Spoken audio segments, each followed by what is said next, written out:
So I was just telling you, this is that weird time of the year every year. It's Monterey Car Week. It's call it Car Week, call it Monterey Pebble Beach, whatever you want to call it. This is that time 3 weeks into August every year where I feel like the entire nation of car people looks to the West Coast, to the very nice area of Carmel and all these cars. And it may be the only time every year that I feel any kind of FOMO, any kind of, are we missing something? Should we be there? And then I remember the times we've gone, and it is madness.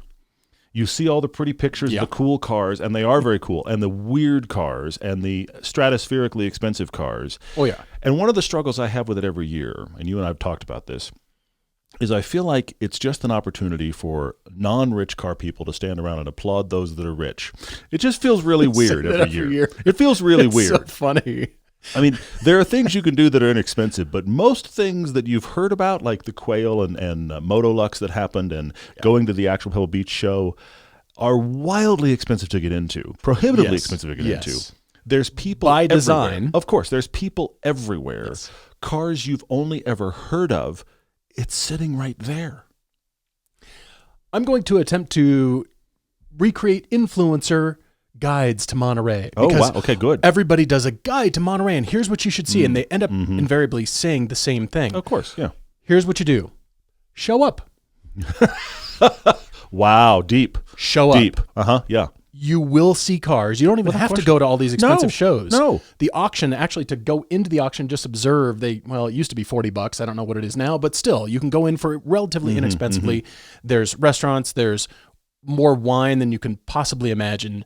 There's cars driving everywhere. You will get sick of Ferraris. You will think, why don't I have a Ferrari? But if I had a Ferrari, I'd just be like everybody else. So I don't want a Ferrari. It's absurd. You have to have crazy things. This is my guide. Here's how to do Carmel Week, Monterey Car Week. Go. Just show up. Any event that's happening, the parking lot is the best cars and coffee of exotics you've ever seen. The parking lot. Which is usually another golf course. Of course it is. Or another fairway to go to the other fairway where the actual show is. So you park on one fairway and then walk over to the other fairway. Exactly. This is how you do it. And the other thing is, we've also seen this when we've been there, the only way to throw down at Monterey to have an entrance that people notice are the people that chopper in. Because this is true. Because the cars in the parking lot this is true. It's like just an exotic Skittles showcase. And then you walk in, and I want to talk about something. This is one of the only times every year that we will actually talk about weird concepts at length. Because at this point, every car maker really throws down and goes, here's our crazy stuff, some of which is just about to come out for real, and some of which will never, ever come out. But here's the crazy thing. It's like you're looking into the actual future. Because you're going to see a concept that if it runs at all is going to come across the auctions in Pebble Beach in 10 or 20 years. And somebody's going to pay an exorbitant amount for that car that you were there. I was there to see it when they first unveiled this. And now somebody's selling it for, I can't even imagine. I was there, man. And you get the price of a yacht. I don't know. Yeah, it's crazy. Well, they don't chopper in. They actually fly into the jet center. And if you do it right, you come in Monday and start to mingle. And then your jet is already parked in the valet jet area. Yes. So you can be there at the Motorlux show. The Friday event or Thursday, whenever it is. Yeah, of course. Yep. We have got a great podcast for you. And in honor of Monterey Car Week 2025, we are covering our top 5 yet once again. But this time we are doing the top 5 hypercars for the topic today because why not? It's on our minds. It couldn't be more appropriate than doing it during Car Week. Absolutely. Yes. So we'll get to, thank you for the ideas. We'll get back to other ideas in the future. They will not be hyper else anything, but we've got a great list. I'm hoping you'll be surprised. I'm hoping I'll be surprised by your list. I kind of surprised myself as I really got into it, because what we're talking about here is genuine hypercars, again, in honor of Monterey. Genuine hypercars, so it's money, no object cars. But as I really kind of settle myself down and go, what would I own? What I actually own and really want to drive. $4 million to spend on a car. On each car or whatever. Yeah, it's just ridiculous. It's complete and utter absurdity. This is the time of year to play. Trying to ground my thinking into just not, I would like to own $4 million one of those, car, grounded but thinking. would I drive it? What are the ones I would drive? That was what got really interesting to me. So yeah, I'm excited to talk about that for sure. Well, the thing I love most about Monterey Car Week, and we'll say this again, and that is, You could say, well, it's just a celebration of cars and they're all parked, but that is not true. There are so many actual drives. That's true. Yes. To Monterey and during Monterey that everybody there, enthusiasts at every level, every income level, they're all actually driving their cars. And that's what I do love most about it. Well, isn't the Thursday the tour day where you can go up and down? There's many tours. But there's the thing that people go every year, and I know it's actually one of the few amazing free things you can do there is you drive down through the best part of it, just south of Carmel, and you park on the sides, and people do a big loop in all the cars. You do 17-mile drive. Yes, but I'm talking about the actual part of the PCH there. There's in town. There's tons of people park in town. There. It's awesome. Everybody's driving their cars around. Anyway, so we'll get to that. But first, we must start out with some interesting news. You have probably heard about this kind of information before, and it's certainly something that I and all my classmates, when I was going to Art Center, we all imagined the future of what vehicles would do, and that is inductive charging in the roadways.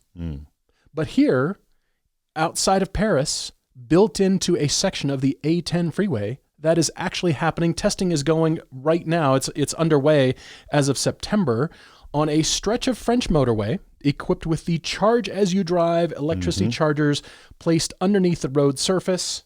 Yeah, I can't believe that anybody's actually doing this. So check this out.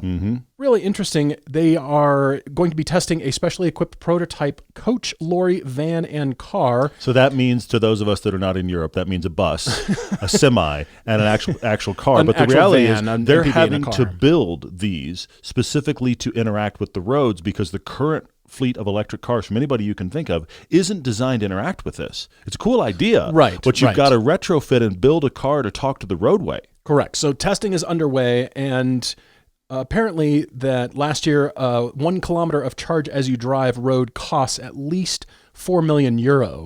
Now, if it works well, operators could profit from selling the electricity, of course, and vehicles could carry smaller, lighter batteries because the aim is to allow these lorries, the big trucks, to switch to electricity. And where similar technology has been visited on secondary roads, the Vinci test, Vinci is the construction company or the motorway operator there, to be the first on a motorway actually doing this. And then the tech could potentially be installed for no cable charging in domestic garages. So it's all testing.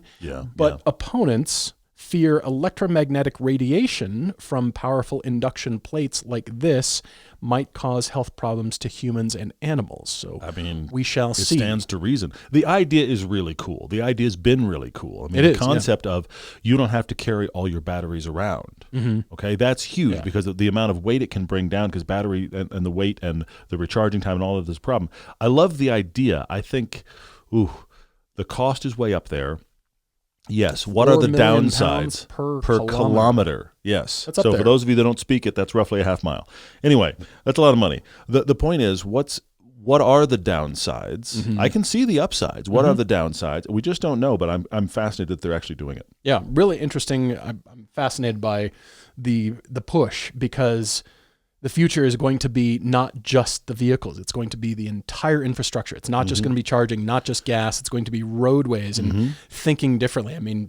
Let yourself think, let yourself go. And that's what designers and were doing. When I was in school, and here we are actually doing testing, which is really cool to see. It's crazy. We should shift to some crazy concepts that have come out of Car Week and Monterey. You and I didn't talk about which ones we were talk about, so we'll probably talk about different ones. But I'm having to laugh at two that relate to cars we've recently been talking about. Okay. And that is the Ford Mustang GTD. Okay. And the Corvette ZR, whichever variant you'd like, the 1X, whatever, pick a ZR. We will start with the fact that why do the GTD Mustang when you can just go over to Shelby, who's been around forever, and they are offering the Super Snake R. That's right, the Super Snake R is this thing. Ooh. It is crazy looking. It is essentially, it's $225,000, Paul, but you have to bring them a dark horse. So let's be honest, do the math. Dark horse, $70,000. So $225 on top of the dark? Yes. So it's a $300,000 buy. So it's almost as much as what we're hearing the rumor of the GTD to be. $400,000, which is $300,000 to $400,000 for the GTD. Okay. So this is 850 horsepower. And you could probably have this sooner than a GTD. Probably. And it's Shelby, who obviously has a great history in doing amazing variants of really cool Fords. So this is the Shelby Super Snake R, currently being shown at Monterey. By the time you hear this, it will have already been shown at Monterey. This exists, but again, it's $300,000. So that is That's a lot. essentially twice as much as your Corvette ZR option. Please tell me it weighs less No. than the GTD. No. Well, no, it weighs over 4,000 pounds. It weighs a little more than the Dark Horse does. It weighs over 4,000 pounds. But the GTD is 4,300. Sorry, this so if this sorry. is less no, than no, the no. GTD. This is the number I saw was 4,400. It's 100 pounds more than the GTD. Because I was gonna do a happy dance or something. No, well, but not only is it less, not only does it not use everything that. But once you're over 4,000 pounds, do we care? It's just too heavy. It's too big and heavy. It's too big and because heavy. that's It looks the too big basis and of what heavy, we're talking about. It does look big you and know, heavy. I mean, it looks cool. All the power, right?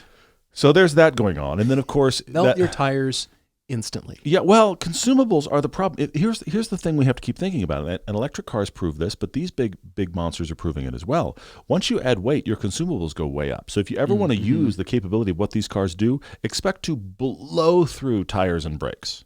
Like, have them on. You know how you can order stuff that just automatically arrives regularly? Should be in an oversized Pringles can. Seriously. Of just rotors. Rotors, tires. You need to have your constant delivery every couple of weeks of tires and rotors if you want to use this car. You subscribe to the rotors. Amazon subscription. That's exactly what we're doing. We're doing a subscription to tires and rotors. Subscribe to your consumables. Oh, that is the world we live in for supercars. That is the world we live in. While we're here, I want to talk about another American thing, and that is did you see this? The Chevrolet CX. I did. So this Tell us about it. This is interesting, though. Very interesting. This is essentially, at its core, this is obviously at Monterey right now, but at its core, this is a full realization of design ideas that have come out of the California Design Studio and London Design Studio, where we've talked about it before. This is supposed to be, again, CX doesn't just sound cool. That would be the C10. So they skip the C9, they go to the C10. So this is potentially looking two generations forward. Notice there is a race version and a road-going version. This is something many manufacturers have done. Peugeot did it. Renault did it. Manufacturers where you never heard of these cars again. That's why I'm bringing them up. This is for Gran Turismo. This will release in the Gran Turismo game. It's currently being shown at Monterey. It is the C10, not the C9. So this is a moonshot, what we'd like to do. And this entire cabin folds forward as one piece, one big cockpit that folds forward, which would never, ever be in a production car. It's just not happening. It's very cool looking. So they have the race windshield version, broke. Okay, tell me your car. Yeah, exactly. Oh, you know what? We don't service that. We actually don't carry those. Uh-huh. We have no plans. We've never even heard of that. I can't imagine the crash standards related to that. Of course, this is also claiming to be a 2,000 horsepower EV right at the time when 2,000 horsepower EVs are not a thing we want anymore. 2,000. That seems like it's going to be a motor each wheel. That's what they're saying. Course. So this is your classic, obviously, concept. But as started Chevy designing 5 years ago, 8 years ago. As Chevy is doing the ZR various versions, laps at the ring, and competing with the GTD, this is what they're showing in Monterey, which I find fascinating. I've got a few cars to cover here, so you can go ahead and switch over. This is great. Ladies and gentlemen, we are now in a period of automotive buying and history where not only are we awash in a glut of supercars and a glut of builders, homage builders. We talked about in episode 1001, the problem of Porsche having to do with all these different builders. And I still miss some. I'm still coming across it's amazing. Different builders that were not on that list.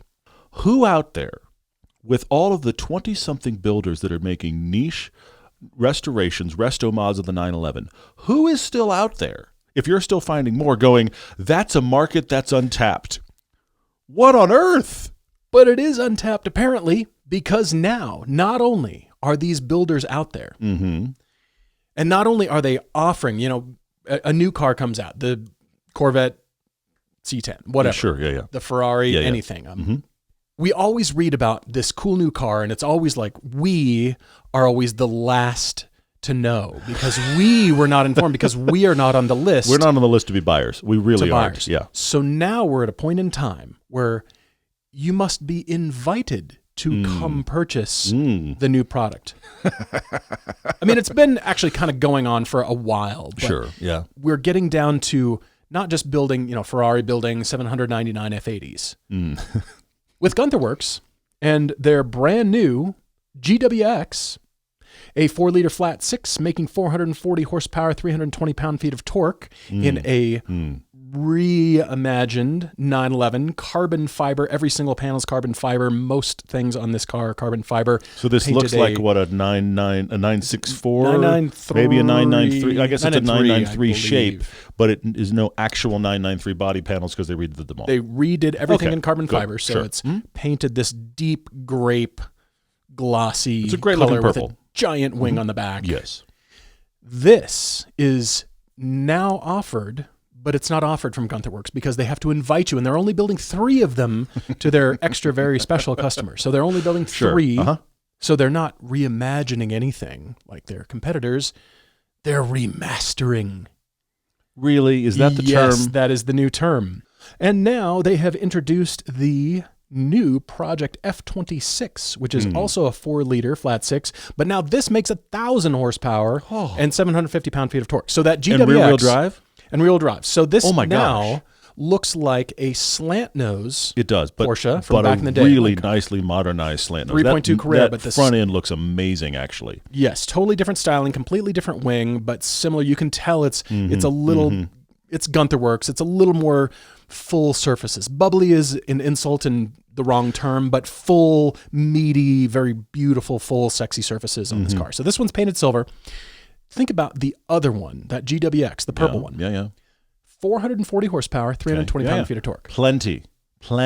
My GT4 has 414 horsepower, 310 pound-feet of torque, except it weighs 3,200 pounds, and that other purple one weighs 2,400 I was going to say, the Gunther Works is probably 1,000 pounds less. So there you go. It's about the same power, except for this new F26, Project F26, which is 1,000 horsepower. Mind-blowing. Rear-wheel drive, it'll be under 3,000 pounds. That is going to be trying to kill you. And here's the thing you have to keep in mind. I think Gunther Works and Singer are probably the 2 top best-known, super high-expensive of these. But they have different missions. Singer's trying to make the coolest-looking, bespoke, luxury, highly polished item you've ever imagined of a reimagined Porsche. Right. And Gunther Works is trying to make a missile. Right. Singer is reimagining. Gunther is remastering. Is somebody going to come along and say the 911 greatest hits? Is that going to be their tagline? You've got to stop. This is it. So moving on to something else we saw just prior to Monterey Week, and that is from Bugatti. Not only are they making a special edition, they are only making one. One. Okay, genuine question that we cannot answer, and Bugatti, I'm sure, has answered, and many others are answering it. You talked about Gunther Works is going to make 3 of something. That's high production. Exactly. That's 3 times as many. How do you decide? The only reason I can figure why there's one of this is because Bugatti didn't decide to make it. Somebody came to Bugatti with buckets of cash and said, "Make me X." Buckets of cash. I like that. Like a yacht full of cash. Like they couldn't. The jet wasn't big enough. They had to bring the yacht to carry all the cash. Is it wrapped like drug money in Possibly. saran wrap? Is it giant blocks? It might just be drug money. It's just we just weigh the money. We don't count it. We weigh just weigh it. This is money by the kilo. Just this how many keys did you bring me? That's about $3.5 million right there. Yeah, just get the forklift. Let's get all your money off. Let's put it on the scale. I mean, that's the only reason I can think of why a company like this would do one is because this is bespoke for somebody that came to them. It is, and they're using it as a showpiece. And after Monterey Week, this will go to. Well, after the Whoever's Quail, collection, it goes to the Domicile Bugatti, which is probably a house they've rented to show it off to other special customers and say, wouldn't you like to bring saran-wrapped money? We will weigh your money. Bring your keys of cash. We will build you a car. Yes. Bugatti, keys of cash. That should be the tagline. I mean, Mate Reeboks, we're doing great stuff for you here. It's good stuff. Yeah. So this is built under the Programme Solitaire, highly bespoke. So bespoke, it's only one.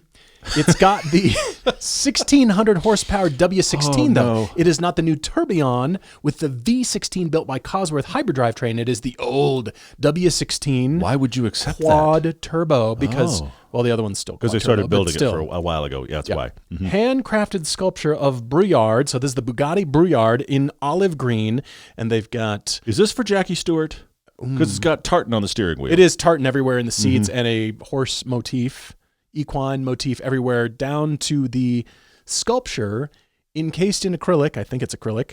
Maybe it is crystal. Who knows? It better be at crystal this point, for it the better be crystal. Yeah. I'm sure it's hand. Something was done by hand here. Something was, and yes. it's encased in the shift lever, so you can celebrate and get your greasy mitts on the shift lever every time you want to. And then call one of your people to go. come clean it. Yeah. Uh-huh. So there you go. Carbon fiber. It is tartan. You're right. It's gorgeous. It's green tartan. That's why I wonder if this is for Jackie Stewart and nobody said anything. Maybe so, because that's the thing he wears. That was his thing. You see him at Monterey Car Week walking around wearing green tartan.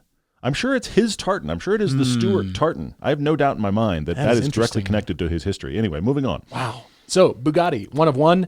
But moving on to really interesting news from Lexus. This too, yeah. This is the Sport Concept. Not much is known about this. I do want to point out to all of you listening and watching to use your eagle eyes to spot something that I find very interesting. And that is underneath the rear wing of the new Sport Concept here. Gorgeous design, actually. So now the camouflage wrap is off. We believe it's going to be a twin-turbo V8. We assume that the things that have been camoed everywhere, Goodwood, the ring, etc., this is what's under that camo. We don't have 100% confirmation for that, but it makes sense that it would be. This has the same rough scale and shape of those things that they're testing, but who knows? Right. Yeah. So the Toyota version we understand will be a GT3 track car or something prepped for GT3 class racing. But here, the Lexus, this would be the road-going version. And I think it's really interesting, sexy GT car, beautiful classic proportions with a lot of modernized Lexus design language. It's the LFA which moved is forward 20 years, yeah. Grainy photo here, but I believe every time you start this car, the wing would raise because I have spotted what appears to be exhaust outlets underneath the rear wing, which on one hand could be interesting. You'd think Lexus would apply the blown diffuser thing and have the exhaust exit through the diffuser at the bottom. Yeah, but if this is exhaust, they looked closed in some of the other photos that I saw. It looked just simply like panels. That wouldn't be EV charging ports. That wouldn't be refueling. No. You wouldn't hide those look there. like exhausts. It appears to be exhaust. What does that do to the wing over time? Well, it'll melt your paint and probably melt the wing at some point. You would think. But if it's exhaust being used in aerodynamic purposes underneath the wing to give you instant downforce, but that would mean the wing would have to operate every time you start the car. It cannot never deploy. You're right. You're absolutely right. So it would have to deploy. I'm very curious about this. It could be simply because concept, wing rises. What do we put under there? Could be anything at this point. It's not production, but I'm very intrigued by this car. I think it looks absolutely superb. I'm very interested in it. I agree. I think Lexus has done very well. I agree. This looks like one of those things. I mean, the LFA was beloved. This looks like one of those things where you just have that moment again where you just go, that's a Lexus? It's really cool looking.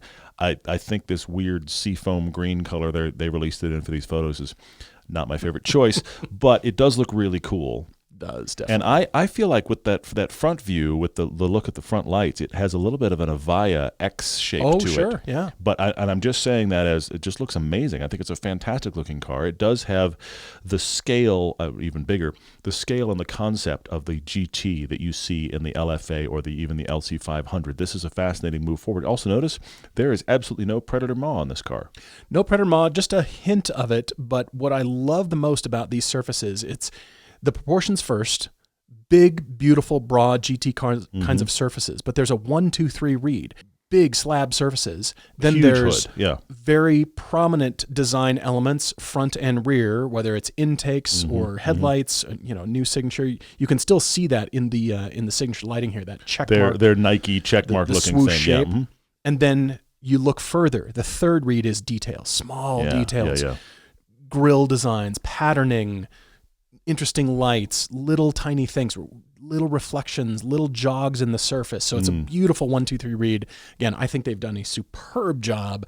I absolutely want to drive this. I want to see it. I agree. It looks amazing. Like I said, we don't know anything about it, but if the exhaust exits under the wing, I'm curious about that. It might just be for concept purposes only, but wild to me. But somebody made that choice, which is pretty fascinating. And I also have to think it's very interesting when you see pictures of this thing to think about the fact that it is roughly the same profile shape, if you will, of what Jaguar did with their release. The Jaguar looks like a joke. This looks like a throwdown. This looks like I want to drive it It's right now. Pretty fascinating. Other interesting cars to come through all of this Monterey madness is I have to go to the latest limited Lamborghini with a weird name, Fenomeno.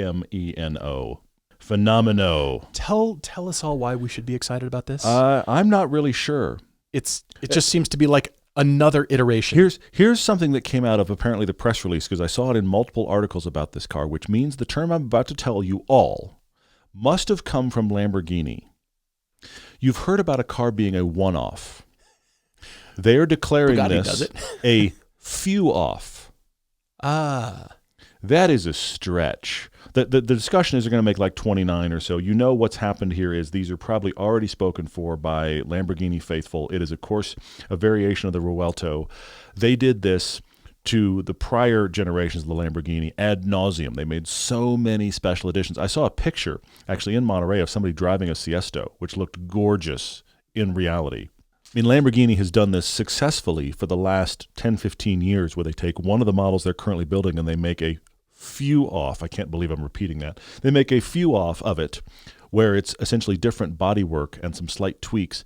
This right now is being discussed as Lamborghini's most powerful production car ever at just over 1,000 horsepower, 1,065. We all have to have 1,000 horsepower now. And I keep asking, for what? Other than bragging rights, for what? But here is this latest Lamborghini. So there's that. I don't really have, I don't lust after that. I'm just acknowledging that it exists and it has a funny name, and it's Lamborghini doing what they've done very successfully for a while with the Revuelto big V12 right now. So there's that. And then there's another one that is completely different to me, and that is this thing. Oh, the Zinger. The Zinger. The CZI, however it's spelled. The Zinger. Zinger. If you look at the photo that I actually have up, and for those of you that can't see it, this is an on-track photo of this. It's tandem seating. It's fighter pilot seating, one in front of another with a center cockpit, right? That's cool. This is designed to be a road-legal track car. All right. And the photo I'm currently showing is fascinating, not just because it is an on-track photo, but because the front quarter panel has been crunched. I mean, they hit something with that. At least they're using it. This ties back to Monterey. Yes. They're driving their cars. This is why I'm bringing this up. Driving this them. is built in Southern California. Their home track, quote unquote, is thermal. Mm-hmm. They have just spent the last week, and this is why I brought this. I'm fascinated by this. They spent the last week taking this car on public roads. They did not trailer it track to track. Good.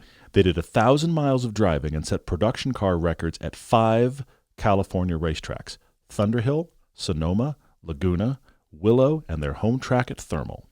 They set a production car record. Pretty much all of them. At all 5 of those California area racetracks in the week leading up to Monterey, and then they took this thing to Monterey. And I'm wondering, did it show up at Monterey with this front quarter panel kind of mangled like it met a tire wall? I kind of hope so. I hope so too. But this is one of those cars where I'm not sure who it's for, because you have to be somebody. I guess what it is this is somebody that wants to buy a BAC mono, but they want a cabin and they have a friend. And I like the BAC mono, because you can put somebody behind you in this.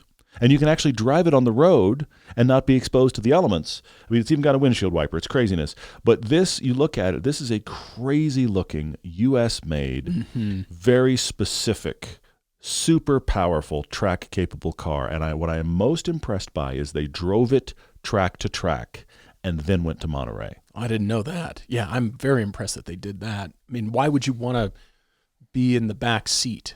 I mean, you're not navigator. Because you like that person up front. The other thing that's fascinating about that car, I guess, for hot laps, take me on a hot lap. Because you just have a friend and a passenger. You take the significant whoever with you, and you trade off driving. The other thing I think is fascinating is, if I'm getting this correct, this was at the Quail, and the stats are a 2.9 liter V8, which is tiny, and electric motors. That would almost fit on a bike, like a making crotch rocket. 1,250 horsepower. Oh my gosh, it's a bullet. So I'm intrigued by it. It makes no sense to anybody. This is the Zinger, CZI, Zinger, CZINGER, the 21C. I don't know if there have been 21, including an A and B, others of these. What happened to 1 through 20? I guess. Probably and also 21A and B. Well, anyway, true. Yes. It's the 21C, but it does look really cool, and I am very impressed that they actually drove it and set track records and then went to the Quail. That, as far as I'm concerned, is how you get it done. And it was damaged, too. Yes, I love it. Throw down, call it done. Griot's Garage is our official car care partner and one of the first ever sponsors of our show. They don't just make great car care products, they want you to get out and drive. Griot's is a family-owned company, and they've been a part of every one of our road trips. We always take speed shine on every shoot, helping us spot clean cars in a moment's notice. Griot's foaming glass cleaner is the quickest and best way we've ever found to get windows clean before a big day of driving. Griot's is always releasing new and improved products, like their updated wash bucket too. Plus, all of Griot's liquid products are 100% guaranteed and made right here in the U.S. The Griot's folks are always happy to answer any questions you have and make sure you get the right product and the right results. So get the best quality car care products out there from a company that has always supported this show. Our audience can always get at least 10% off by using the code DRIVER10 at griotsgarage.com. This all brings us to our top 5 hypercar list. We're awash in all these hypercars. It's ongoing. It's an onslaught. It just seems like every time you turn around, there's some new manufacturer, some other group of people who have decided to put their talents and skills to work to make a beautiful, exotic, incredible car to appeal to the wealthy individuals who can buy it and park it in a garage and never drive it. Hopefully it'll be seen. But again, I do love Monterey because vehicles, old to new, they are all driven. That Zinger is a great example of that. Many cars. I just heard of Ferrari USA organized an entire trip across the U.S. for people to drive their Ferraris, and they stayed at some nice places along the way, and then arrived in Monterey, and then went to the show, and they had their cars. So I'm hearing about that more and more. Fantastic. People are actually there's organized drives. Makes me want to have us do one, but that's a whole other price point. But The there's thought crossed my organized mind. drives Yeah. to get people to Monterey in these really cool cars. And I was actually looking through somebody's photo roll today, and you know what I saw? In somebody's photo roll today, while we were getting ready for this podcast, I saw our friend Ben in his A110 in somebody's did? photo roll. Because, of course, they took a photo of that car. Awesome. And we warned Ben, and I'm sure you're listening now, That's Ben. awesome. You took an Alpine A110 to Monterey, and here's the thing. He's going to see dozens of every other car on the planet. He will be the only A110, so you better believe he was on a photo roll, for sure. But that is cool. we should define hypercar for this discussion. We do This need is to not define it, yes. relatable. It's not every day at all, but neither is Monterey Car Week. It's not even close to every day. But it's worth going to. It's but worth it's going crazy. to because I think it instills the thing we all felt as kids back into us That's as good. adults. Yes. Because the most inexpensive sports car, let's take a Miata or a GR86. As a kid, that is a fast, exotic car. You don't know what things cost. Kids refer to cars like that as race cars. They are just race do. cars Yes. to kids, but as we grow older, as we age, as we make money, as we understand the value of a dollar, and we understand the things that cost and the things that I may never own in my life, and I may never actually see it, but that same excitement you got as a kid, that's what Monterey is for adults. That's what Car Week is. That's a great point. And then they all drive them. So despite people knocking the show and knocking Car Week as just a gathering of, wealthy individuals to celebrate. I mean, It's crazy. And the auctions that go on, but just think about all those builders, think about the auctioneers auctioning these cars. And even though you'll see them again, they'll come across the auction block. They're preserving cars. They're keeping it alive. This activity, this week, this excitement preserves all of these cars for future generations. Yes. They'll be more expensive, but for sure. okay, who cares? Those cars will always be around, and they'll inspire other builders to restore cars, keep something running, make other iterations, make your own car. So I welcome all of it because I'm excited. Yes. We're not even there, and I'm excited. I agree with you. It does get us excited every year. And the craziest thing about it, every time we've gone, is I don't care how many cars you and I see. I don't care how many cars you and I drive. There is that moment during Car Week where you just stop, like that little kid seeing a whatever for the first time, and realize you're looking at that car that you've only ever heard of, and here it is in the metal, sitting there, and you do the thing a little kid does. You just kind of stop, and you're a little bit mouth agape, and then you just start walking circles around it because it's actually sitting there. There it is. It's crazy. So hypercars, we're talking about anything more than $1 million. It's got to be limited production, pretty exclusive, cutting-edge technology or aerodynamic, something that had some moonshot features about it at the time. And it was a no compromise. This is not, we used our SUV platform. This is bespoke thinking. We are going to make some crazy car, and we're going to sell it to the public. And if you think about it, These have existed in some way, shape, or form. I mean, they were called supercars for a time. Now they're called hypercars. But the reality is it's kind of from the 70s forward, maybe even the 60s forward. There's a lot of stuff that you could almost qualify as hypercars in its time, certainly from the 70s going forward. Yeah. And so what I ended up doing as I talked about this and thought about this, I have 5. They're from different eras, and they're very different. There is a little bit of a through line to a lot of them, but they're different era of cars, because I really also started to talk about, as we talked about at the top of the podcast, if I'm really going to put my head into this, if I'm really going to dream this big, what would I drive? Not what would I have, what would I drive? And all 5 of the ones I picked are ones where I would be like, I'm going to drive that somewhere today, or I'm going to take it on a road trip. I want to put myself in that experience for a time period.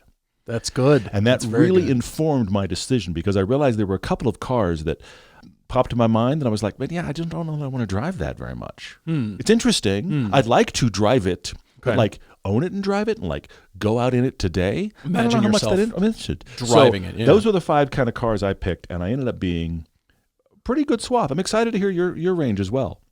I went pretty much all new. I think Did you really? The oldest car on my list is probably 2 years old. Oh, I have the gamut.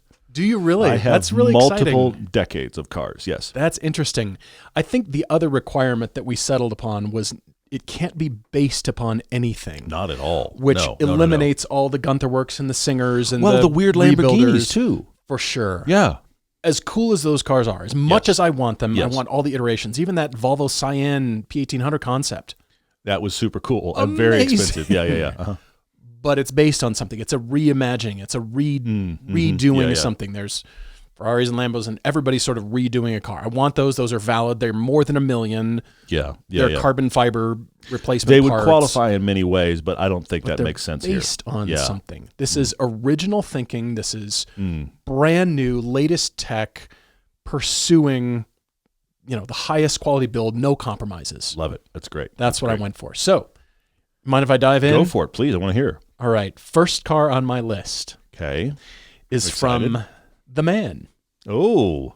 It is from Gordon Murray, the T50. And now I chose the T50 over the T33 because of the center seating, the triple seating. Okay. The T33 is very cool. It is.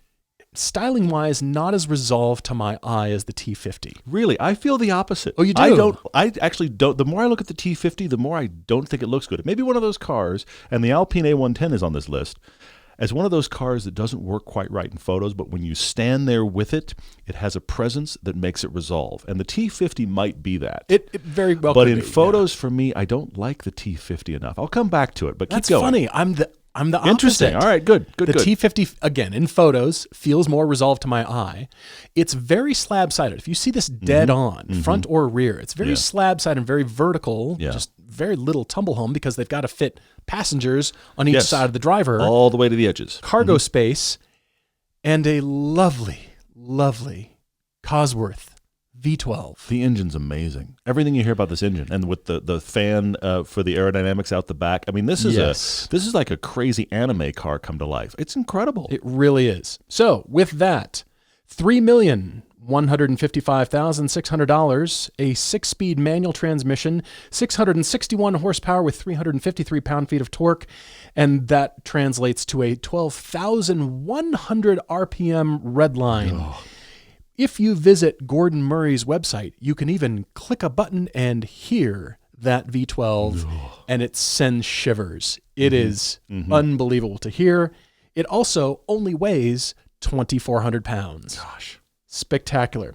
Now, the rear fan, because this is technically a fan car, actually so was the original F1, it accelerates the air passing underneath the car, forcing it through active control ducts that form part of the rear diffuser, which means it can increase downforce by 50%, and it also uses the 48-volt starter generator to drive the fan and free up power from the engine so you can have short bursts of power up to 700 horsepower. And the V12 can hit its rev limiter from idle to redline in 0.3 of a second. I've heard this before. It's difficult to comprehend how fast that engine I think revs. it out-rev. I don't think the needle can move that quickly. I think it's probably a digital needle for exactly that reason. Yeah. Probably so. And I think that would still be behind the mechanical engine. I think it would still be second place. Cosworth has, this is what happens when Cosworth, the engine builder, is given a task and no budget. This is no compromises to me, but yet it harkens back to, of course, what we associate with Gordon Murray, the center seating position. I love that. I love the materials. I think it's so simplistic, and it's just the purity of driving. But as I was looking around, this news just came across, and that is... Yeah, I saw this too. Gordon Murray, GMA, has announced the S1LM, a hardcore track car that's based on that T50 and reimagines the F1 Le Mans car. So it uses this has been fascinating. It uses the T50 underpinnings, but it gives it the look of the F1. Yeah. The F1 LM love it. car. And I got to be honest, I think this makes everybody that ordered a T50 go, dang it. But the problem is they're only going to build 5 of these. Yep. Look at, It's spectacular It's looking. It is, somebody does that thing. They did it with the 928, and you loved it too, the Nardo 928. Yes. It's somebody takes a beloved design and pulls it forward as if it was made in 2025. Gordon Murray in-house has done that with his cool F1, and it becomes this thing, and this is beyond spectacular. It's absolutely gorgeous. They've nailed this. Only it's 5. so good, yeah. And that's as much as we know about those 5. But wait, there's more. Because now GMA has also announced the Le Mans GTR. Sure. It also uses the drivetrain from the T50, but pretty much just the gearbox and the engine. Mm-hmm. Everything else on this is different. And yet again, a different design, a new iteration, and I'm in love with it. Everything that they're doing. It is amazing, yes. So spectacular. The build, and I'm sure you had to be contacted by the man himself. Oh, yeah. Would you like us to do this for you? They didn't you? ask if anybody wanted this. They had a list. You They're totally not did. just building these on spec, and we've got what would you like to see on the showroom floor? And we've got them for sale with no, they're built for you. And I am absolutely all about this thing. It's incredible. It really causes that deep want, and it causes that. Imagine what you as a driver can do if you had this. Imagine the feeling you would have zinging the engine, downshifting, upshifting through gears, driving this center seating position, feeling like a race car driver. You're connected to the road as never before, and you have the legacy and history of Gordon Murray engineering and design behind you. Holy cow. The problem is there's going to be very few of these, and they will also be way up there. But this all of these. But I'll just take a regular janky old T50. How about that? Well, let's take a regular T50. Are we sloughing off T50s to build these? Do we have like a pile of them out back? Just could you cobble one together? This is the interesting thing about this is that these are already, this is what surprises me. These are already variants of a car that's not even really out. The T50 hasn't even really come out yet, and they're offering variants of the T50. And the only thing I can come up with, besides the fact that there's people out there with money that will spend the money, the only thing I can come up with is they purposely said we're only going to sell X number of T50s, but they had enough people who didn't get one that they started to go, oh, we can take that technology and amortize it further by making variants. They're making variants on a car that's barely getting delivered in the first place. I am absolutely astonished by this reality. Guarantees business for them, guarantees future income. It gets people excited about the brand. It keeps them going. All of the things. I am so about this car. All right, I will finish my list and keep going with the Ferrari F80. Moving on. You like it that much, do you? I like this car so much. I am amazed. Okay, all right, keep going. It's because of the slab design that really harkens back to the F40 for me. Okay, all right. There's a lot of scoops and openings and aerodynamics. The amount of aerodynamics that has gone into this car is astounding. It's really crazy. If you read about the incredible aerodynamics going on, especially in the nose of the car where it enters underneath the car and goes up over it. There's actually a hole in the front of the car. So yes, I spent time on the configurator. Yes, I think it looks really great in this green color. What would yours cost, Paul? Well, right now... I'm assuming you built it out. I know you. You built it out. Of course you did. Yeah. I was well over 4 because these start at $3.925 million, $3,925,000. Talk about blowing the Paul limiter budget. Well, It's well a done. fun Good exercise. job. Yeah, it is. I also tried it out in blue because that's what you do. that's have what you blue do with the cars, configurator. yeah. And I had a yellow stripe going down the that's great rear. I had looking. yellow It's great looking, calipers. yeah. I played with the different wheel designs. But the reviews by Chris Harris and by Ben Collins sealed the deal for me. Okay. Especially All right. Ben's review. He was unkind to the car. Okay. As a guy like that should be. Sure. Okay. Throwing it sideways around the track. Yeah. And I mean heavy drifts. Yep. Heavy Yep. sideways at very high speeds. And kind of being critical and coming away impressed is a big tell for me. This is a 3-liter twin-turbo V6 with 3 electric motors, the most powerful road-legal Ferrari ever. Extreme technology and build have gone into this.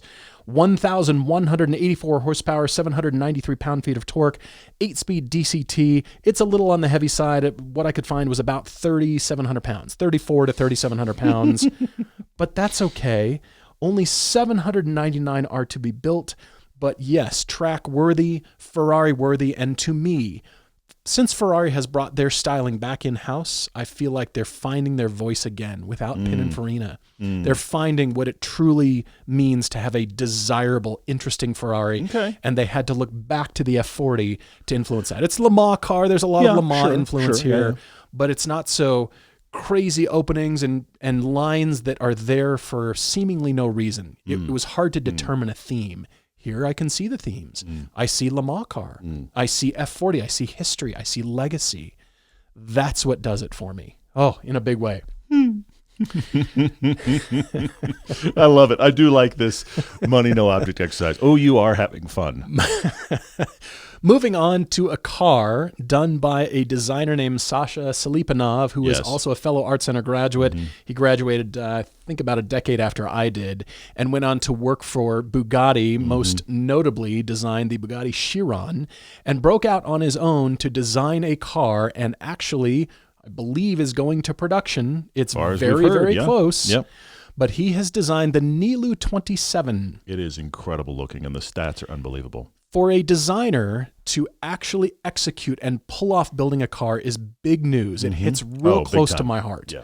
It looks like nothing and everything to my eye, but it has a lot of classic shapes, lots of things that you can harken back to 70s Le Mans cars. I see that. Yeah. Maybe late 60s, but 70s Le Mans cars, NACA ducts, beautiful Ferrari, old Ferrari kinds of intakes. But for Sasha to pull this off, and a designer to go from no car to actually building and realizing something that is entirely his, incredible respect, but also a lot of sensitive, excellent design. Because you can design things that are bad. Designers have done things that are bad, and you can say, well, we executed it and we did it, but the final product was not that great. You can clearly tell he's had influence over every single detail.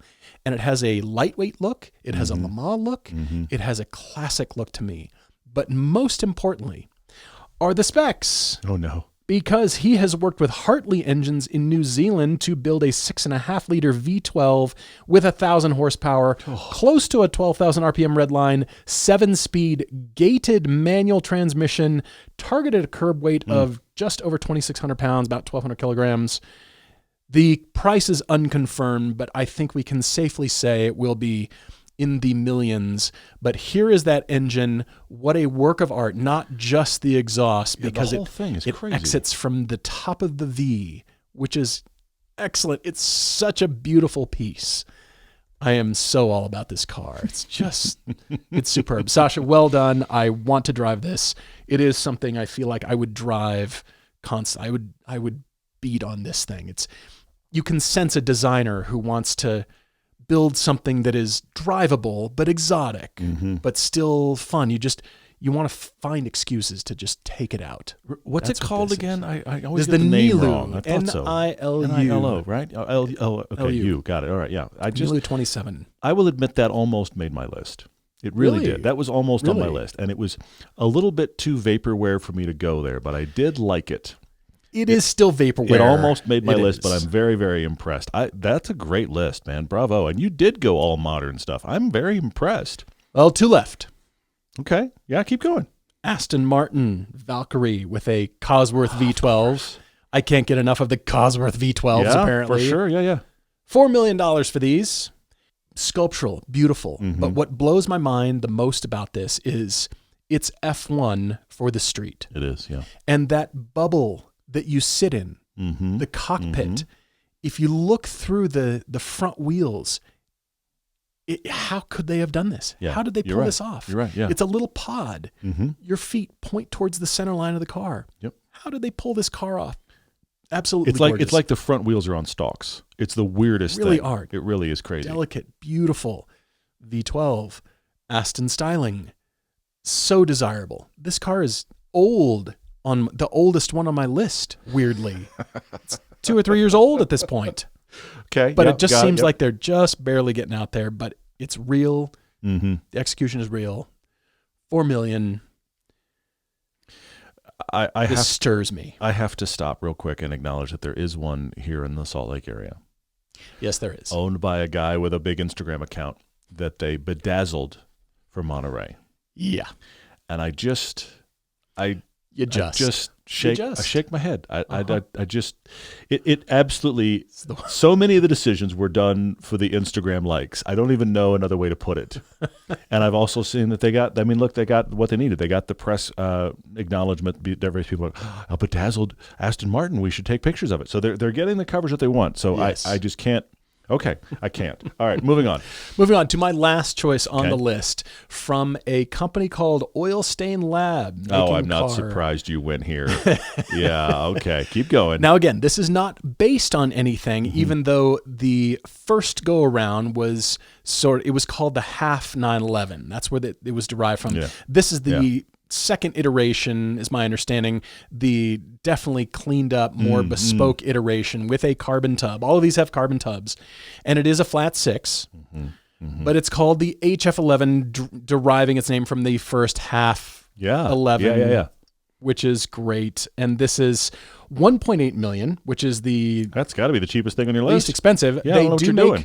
Apparently, they're offering a hybrid version for another 500,000 on top of that. But I don't want the hybrid. I just want this. Understood. Yep. Because 650 horsepower, flat 6 engine with a target weight of 2,000 pounds. 2,000. That's astonishing if they pull that off. 'Cause Unbelievable. That's Lotus Elise weight and a lot Yes. more power. I can't believe there's so many companies building all these cars. I mean, who's going to buy all this? Apparently, they're getting built. All the same people are going to just buy them. That's the thing. don't get it. There's going to be a group of 100 or 200 people in the world that are going to have all of them. That's the reality. They're going to have everything you're listing. Mind blowing. The styling is excellent. It's awesome. It looks like a driver's car to my eye. I agree. Yes, it ties into the flat 6 thing for me. So I've I got see it. I 3 totally see it. V12s, 2 6s, hybrid, analog, all based on style, of course, build quality, no compromises. I think the most passionate for me of car enthusiasts and designers is Okay. where all All of right. these cars are derived from for I me. So love this is it. my list. You've done really well. In fact, I will already tip my hat and say you probably have done this better than me, because I think I might have just come in a little too grounded. I just was like, I didn't add up what the could list. what could I actually see money no object actually could buy, and what would I actually drive and keep and could possibly keep running? Maybe I didn't go far enough. You've done really We're really throwing well. those in as a gotcha. That's all gimme stuff. If you're going to be I'm able to buy something, that's all gimme. Incredibly impressed with your list. I think you did very, very well. I'm going to jump to mine, and it's going to be, I don't know, it's going to be different because I'm excited, though. I had a lot of thoughtful considerations here. Let me go to the first one, the Lamborghini Miura. It's so I sexy. did Miura over Countach. I mean, this is a sideways because V12. This is the dawn of the hypercar. That's good. It looks like nothing else. This is also Lamborghini's announcement of here's who we are. That's good. They dropped this, and the rest of the automotive world went, "What's going on now?" Why aren't we And I doing also something like had this thought: This is a car from the 70s, okay? Yep. Early Lamborghinis were from the 70s. You think about the cars of the 70s, and most of the cars of the 70s, I wouldn't want to drive very fast. I'd like to drive them. Now, I will admit, all of the cars on my crazy list, I haven't driven a single one of them. So I may drive them and be like, that's off the list. But that would be a nice problem to have. But this strikes me as the perfect hypercar to just own and drive and keep running. Yeah. This is, you know what? We're going to take a slow drive to breakfast. You do that in Monterey. That's what I know, but that's what this car is for. Yeah. It's not I'm going to take it to the track. No, you're not. Yeah. No, you're not. Just let's take a slow drive to breakfast and just enjoy the fact that this car exists and it works and it's as crazy as it is. So this is a 5-speed, 350 roughly horsepower. It's gorgeous. I'm fascinated by it. The next one on my list, this is on my top of my short list of cars I want to drive, the Ferrari F40. This is exactly, you'll notice that so many of these cars for me they're all lightweight. They're all driver's cars. Yeah. This is very much the thinking that creates the Lotus Elise. Yeah. There's nothing in this car that isn't about driving. There was always a lot of discussion when it first came out about you can see the carbon fiber weave because the paint is so thin. You can see the glue used on the interior panels. There was no attempt to dress this car up to be anything other than, hey, this goes fast. And hey, this is lightweight. Tiny little turbo V8, and I've heard they can be both a handful and brilliant to drive. Haven't driven one, would love to. If you have one, please call. So there's that. So this is a fantastic car that is on my extreme short list because this to me is the pinnacle Ferrari, where Ferrari, who if you think about the history of the company, Ferrari exists and sells cars so they can go racing. Yeah. This is Ferrari making a car that should have just gone racing. So that's on my list. I'm jumping up to the 90s with the Gordon Murray 3-seat McLaren F1. It's a V12 by BMW. Yeah. With around 600 horsepower. At the time this car came out, nothing else was anything like this. It took 15, 20 years for other car makers to make a hypercar that surpassed what this did day one. This was a well over 200-mile-an-hour car, like 240 in some specs. 240. Everybody else was chasing 200. The F40 did 201. Okay, seriously, and everybody praised it. The 959 that came out at the same time was about a 200-mile-an-hour car, and then this thing drops a few years later at 240. It's not like it did 205; it did 240. It was like, let me just push the puck on down. I'm just going to show you what we're doing here. 3-seat BMW V12. Mm-hmm. It has a gold flake insulated lining around the engine on the engine bay. I mean, this is just crazy thinking. It is so far out of the box, but it's super analog. It's well under 3,000 pounds. I am fascinated by this car. I mean, I know he comes back to it, many of these things, and modernize it with the T50, but this just intrigues the heck out of me and is so wonderfully analog. So I have to say the McLaren F1. But then I'm still moving on to two cars. And the reason I'm going to put two cars together under one slot is because I've only ever seen one of them and they relate to each other. This is the last Pagani Huayra. Last Pagani Huayra. And the reason it's significant, I'm bringing up the last one, is because this last super variant, and Pagani does a ton of variants, happened to actually be manual. I like the Huayra very, very much, but it's related to the car they're currently offering, which is manual, which I'm putting it on the list as well, the Utopia. Oh. The only reason the Utopia doesn't win over the Huayra for me, because this you can buy right now with a 7-speed auto, manual. You can buy it with an auto, but you can buy it with a manual right now. Okay? If you have the money. I mean, aren't they all sold out? Well, I'm saying they're currently building. They're currently building it for all. This is their current car. Gotcha. The only reason the Utopia doesn't beat the Huayra for me right now is because I've never actually seen one. And you're somewhere in Monterey right now seeing many. Okay? I'm sure they have many. I've seen the Huayra in person, and I love the Huayra to pieces. It is the car for me that is what a hypercar should be. Because you could sit still in a Huayra and be like, I understand why it was so expensive. I get it. I'm not even moving. I'm just sitting there. I haven't turned the engine on yet. And then you crank up the big V12 by Mercedes, and then you actually drive it, and all these kind of things that make it theater. It is the only car on my list that is all about the theater of it. Okay? So I think the Utopia might be my preference, but I want to say I've seen one first and I haven't, so right now it's kind of living in the same spot as the Huayra. Also, when they first released the Utopia, it came out in like a flesh color.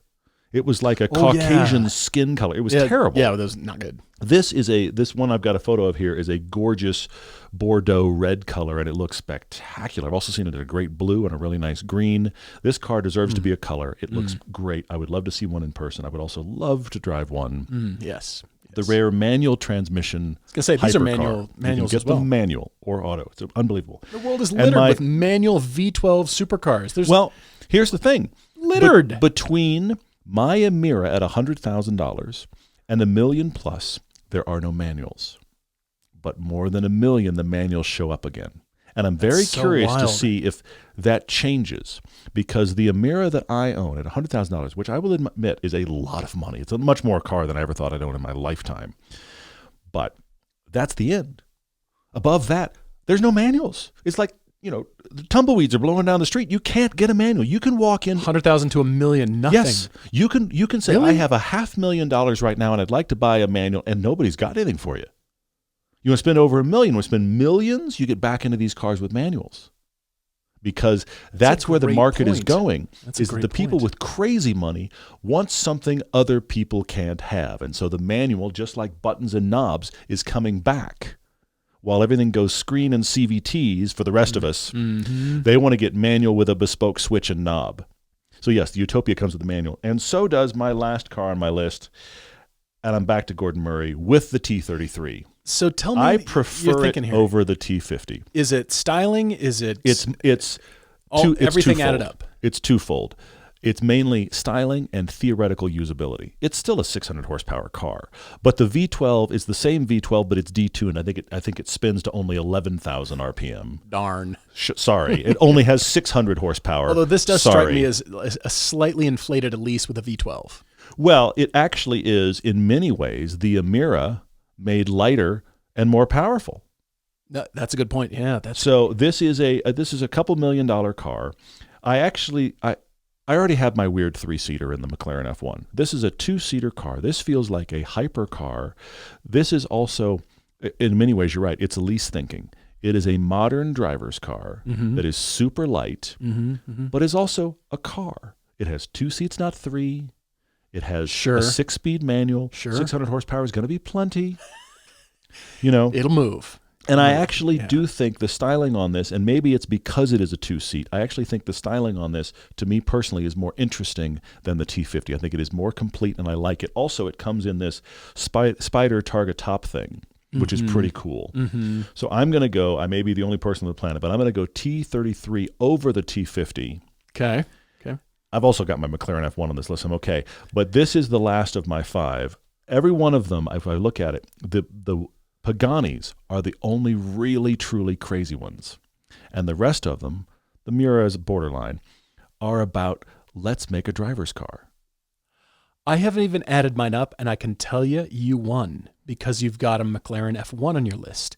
And the last I saw, those auctioned for about $25 million. So in one car, I blew the scale out you with one blew car us choice. out. You're right. I totally did. So no. I spent more money. Way behind you. No. Your auction. I bet you it auctioned $25 million for that car. On sheer budget. Zonda, a couple million for this. You're right. Sprinkle in 1.3 for your Miura. You're right. No, you're right. You're at because of that car, plus. I spent a lot more money. You're right. I guess I didn't get as many moonshot cars as you. Fair, I don't think. Fair. But at the same time, we're talking about what it'll cost. I'll only buy 4. I won't buy the F1. I'll let it go. It's fine. T33 is really cool to me. And I honestly feel like this is, in so many ways, this is the next price point up of the Emira. And I know many of you feel like I'm overselling the Emira to say that, but my point is the thinking is most similar to the Emira. 100,000? At $2 million. 100,000? Yeah. $2 million. At more than like 20 times the cost. Yeah. What at 1.5 new? Well, it'd be the oil stain lab. That's 1.8. That'd be your first. Yeah, it's crazy. One of the first It's cars. crazy. You've got to spend multiple $1 million after the Emira to get back into a manual. Now, so one of you is screaming 911. I'm aware of the fact that the 911 is available in manual in some spec.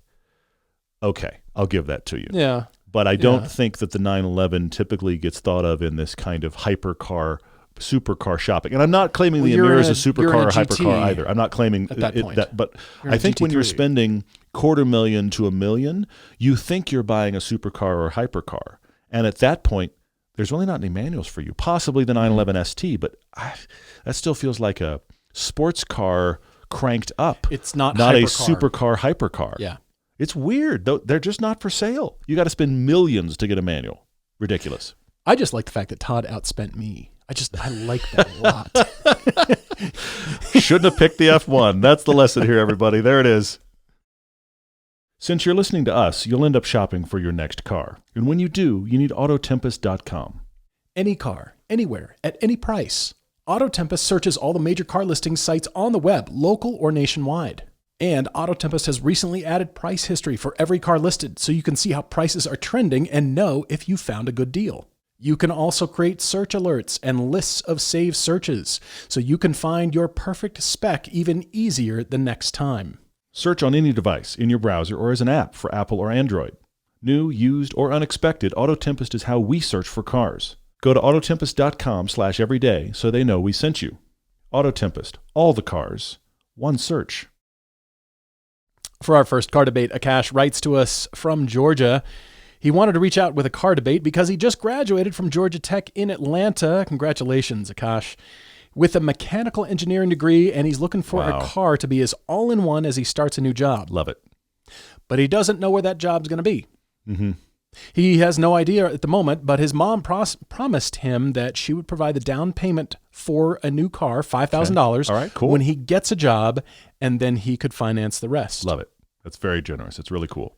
His first car, gifted to him by his parents, was a 2007 Honda Civic EX. He loved the thing dearly since it was light and small and had all the bells and whistles he needed at the time, like sunroof and an auxiliary port in the It's your first stereo. car. I'd like a sunroof, and oh, look, I can hear my tunes. Yeah. Done. Oh, hey, guess all what? you need. It started this morning. That's a bonus. Yeah. He wanted to live closer to school, so he switched colleges. Didn't make sense to pay for parking more than $800 when the car itself probably cost around $4,000. So they sold it to CarMax. So this new to Akash car should be somewhere between $15,000 and $20,000. Okay, that's legit. He definitely wants it to feel somewhat nice since he's gotten used to somewhat newer cars than his parents have bought over the years that have had things like heated seats, backup camera.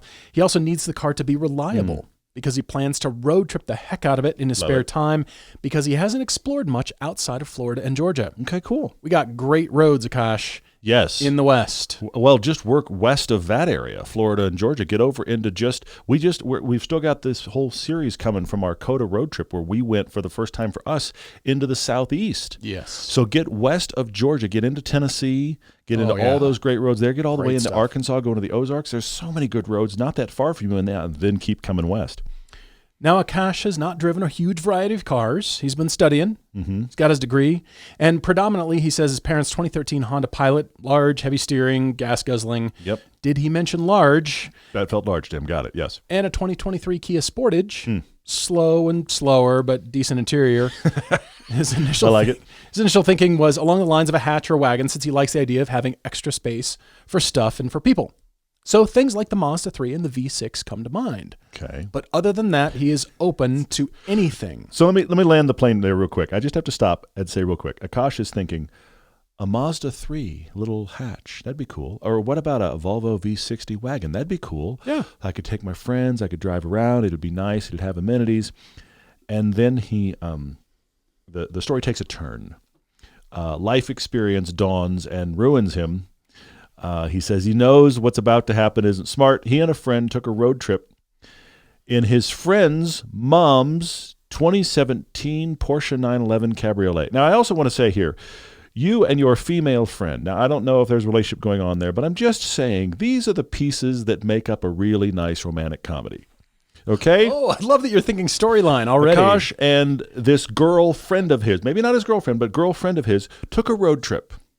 You could take that road trip in whatever. I just want to acknowledge that. It's true. But no, somehow, you talked her mom into letting you borrow the 2017 Porsche 911 convertible, and you went for a drive on that, and guess what? None of us are surprised. You are ruined. You're ruined. Now you suddenly think, I'd like to have a convertible. Never thought I wanted a convertible at all, but now I want to have one. In fact, I really want to have a Porsche. I think I'd really like to have a 991.2. Maybe, I don't know, could I get in a Boxster or a Miata? I got to have a convertible. All of this normal thinking right out the window. And my question for you, Akash, is the 911 Cabriolet is totally different than anything you've driven. I'm not surprised that you had that experience. How much was that experience increased by the fact it was convertible anything, which you've never driven? Because, look, I'm going to go somewhere crazy. A Camry Solara with the top down, it's a terrible car. It's a terrible car. But with the top down on a gorgeous road at the perfect temperature is a better experience than lots of really expensive, great cars. Just that moment when the top is down and the weather is perfect and the sun is setting in any kind of terrible convertible, there are moments of nirvana in that, even if it's a terrible car. Fleeting though they are, yes. But they exist. Okay. You see what I'm saying? Yeah. So now you go 911, which is going to feel good to drive. And now you have this friend of yours who's a girl. Maybe there's a relationship, maybe there's not. But there's some sort of at least friendship there. And it's not your car you have to pay for. This is ideal. Of course you got ruined. We got to try to connect reality to fantasy here. It's definitely fantasy because he just hadn't given convertibles any thought. And then the 911 just, the sky is blue, grass is green. Oh my gosh. The world is in color. Yes, it is. I feel alive. Of course you do. I'm glad. I think we've all been there in one form or the other. Yes, we have. I think we've all. This is his romantic comedy moment. He's just fantastic. Off the deep end. Off the deep end. He's dead set on getting this car or something close. Well, anything close is a 911 Cabriolet. That's the only thing that's actually close to a 911 Cabriolet. But he's considering, as you suggested, Boxsters, Miatas, Cabriolets. So maybe Cabriolet, maybe so. And he acknowledges he's 6'2", so he's not even sure he'll fit in a Miata. But now he's looking at those because he's going, hang on, I got 15 to 20 grand, which is not convertible 911 money. I got 15 to 20 grand. Can I get into a Boxster or 911 for that money? You can. Here's the crazy thing. I'm sure there is probably a 996 911 out there, Cabriolet you could probably get. Yeah. But I don't think you want that one. But I'm no. worried about what you'd pay for. At this point in your life, you can't get the 991.2 Cabriolet. He cannot. Yes. It's going to be a while. And I wish you all success with whatever your new job is. But for 15 to 20, I also don't want to stretch you into something old with a Porsche badge just to get you into a 911. I'm not going to suggest that. I'm going to stay on the path. I like it. It's good. Stay on Mazda 3. But what I am suggesting for you, Akash, is a slightly used Mazda 3 Turbo. They're lots of fun. It's not a cabriolet, but I want the worry factor for you to be less. Even though I love that maybe you're in love with car and other things too. Maybe, who knows? Maybe there's lots of love going on, but that's okay. I want you to, stay on something that is, it's going to seem pedestrian. It's going to seem too normal, but I think you will really appreciate just having something that works, reliable, dependable, inexpensive, and all the consumables. Even though Miatas are inexpensive, I think you're going to want something probably bigger. As your new life expands, you're going to want a little bit of cargo carrying capacity. I mean, Miatas are great, and people do have them as their only cars, but I think for you, Miata, even as a fun car, is down the road. That is maybe on your list, but not for now either. Even Boxsters, I'm not going to suggest a Boxster. I'm not going to squeeze you into something just to replicate that feeling. Because you can always maybe take your friend's mom's 911 again, or go Turo something, or go rent something. That is key. Go to rent go the car to have that the experience. feeling. I love that. That's Plan very the good. trip. Yes. Go get that convertible. Rent it. Have fun. Enjoy it. And as you're doing that, that will enable you to drive hopefully other convertibles. Mercedes, BMW. There's great convertibles out there that are larger, more substantial. It'll give you time to work into a Boxster and Miata and think about those things. But your home base, your car, Mazda 3 Turbo, that is the car I think you should spend. That's smart money right there, especially right out of college, first job. You don't know where it's going to take you. You don't know what's on your horizon. And the exact counterpoint to that would be the new Civic Si. Get one slightly used, brand new. They were 28 to 32. So sure. I bet you could go find one, 200 horsepower, manual transmission, lots of cargo space, great on gas mileage. And the reason I say all this, Akash, is because of insurance. It is not just we speak of high school drivers or new drivers dealing with insurance, you're right out of college. You're going to be hit with a lot of new bills. A lot of new, unexpected, fun expenses are going to come your way. Yes, true. And I don't want your car to just, even though you want that feeling replicated at all times, imagine you're stuck in a commute. Let's say you're in a Boxster. Mm-hmm. It's going to ruin the experience. It's going to chip away at this experience that you hold up in your mind. The pinnacle moment. This is what cabriolets represent to me. Well, that's going to chip away at that. That's good. That's very good. Yeah. I want your commuter. It's still interesting, fun, fuel efficient, inexpensive for insurance, inexpensive when it comes to buy new brakes and tires and have the maintenance done. And what if somebody dings your car? You won't worry too much about it. Spend wisely here. Mazda 3 Turbo or Civic Si, they're both fun. They're both great cars to drive. This is my recommendation for you. And I'm saying stay away from the cabs. All the cabs right now. Just stay away because you're just starting out on your car journey. You've got a lot of cars to drive to discover who are you as a car enthusiast. You've got some driving to do. Yeah, for sure. But that's only good news. That's only good news. Yeah. Okay. This is a rare moment on the podcast where Paul was a lot more mature than I was in car choices. I was not very mature, but I'm going to jump right in. It happens. You outspent me with apparently I'm letting it all hang out today. I don't know what's going on. I have to jump to a car in just a second that is really not the right choice. But I want to follow your through line of convertibles for a minute, because yes, you could get a Boxster, but I'm worried about the Boxster you get for your money, because I think it's going to surprise you with costs. Because the reality is the bottom of the Boxster market is $20,000 of the ones you want. And then those are still like, I don't know if that's the one I want. And then you're going to have to spend money to make it work right. And you want it to be reliable and you want it to just run. And I'm worried about there's not enough available that's good, that seems recent enough in your price point. Yeah. That's the problem with Boxsters. Miatas are probably a little bit too small for reality, but you could get one other convertible that gets overlooked. It gets overlooked so much, they're inexpensive by comparison. And that is the BMW Z4, specifically the second generation BMW Z4 made 09 to 2016, I believe it was, kind of a which was car. the hardtop convertible BMW Z4. So it makes it a year-round car. It has class. It has convertible styling. It doesn't have a huge trunk, but it has a lot more space than the Miata does. Because it is a hardtop convertible, you have all-weather capability. It looks very classy. These are available all day long under $20,000. Are they really? All day long. You have choices. I just had it up on Auto Tempest. You have choices.